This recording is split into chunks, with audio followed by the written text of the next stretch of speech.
How do different sports challenge injury risk assessment? Imagine trying to fit a square peg into a round hole. That's what assessing injury risk is like across different sports. Each sport pushes athletes in unique ways, making injury prediction a tricky puzzle. Take soccer, for example. It involves lots of running, quick turns, and sudden stops. These movements put stress on muscles and ligaments, especially in the legs. Coaches often watch for sudden increases in running distance or heart rate spikes to spot overload signs.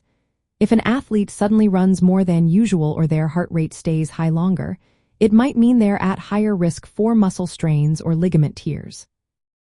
Adjusting training loads early can help prevent injuries before they happen. Basketball and volleyball are different. They focus heavily on jumping and landing. These actions put a lot of pressure on the knees and ankles. Injury assessments in these sports often include checking how well the joints move and how balanced the muscles are. If an athlete shows signs of uneven strength or poor landing technique, they might be more prone to ligament injuries like tears in the anterior cruciate ligament.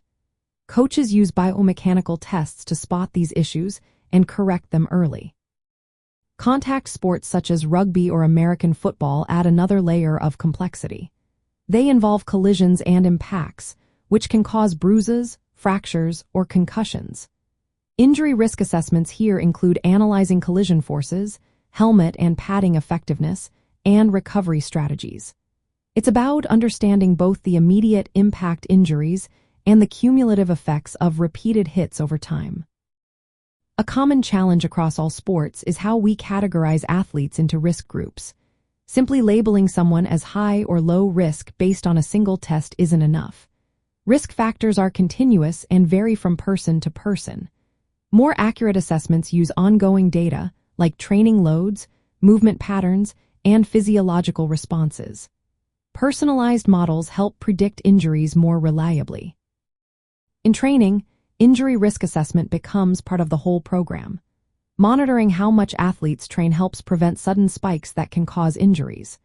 Regular biomechanical screenings can catch weaknesses or asymmetries early. Using data analysis and even machine learning models can give real-time injury risk updates. This allows coaches and trainers to develop tailored plans for each athlete, focusing on their specific needs.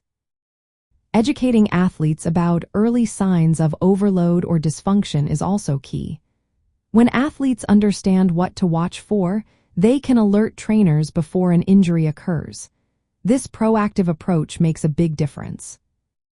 In the end, different sports challenge injury risk assessment because each sport demands different movements and exposes athletes to different injury risks.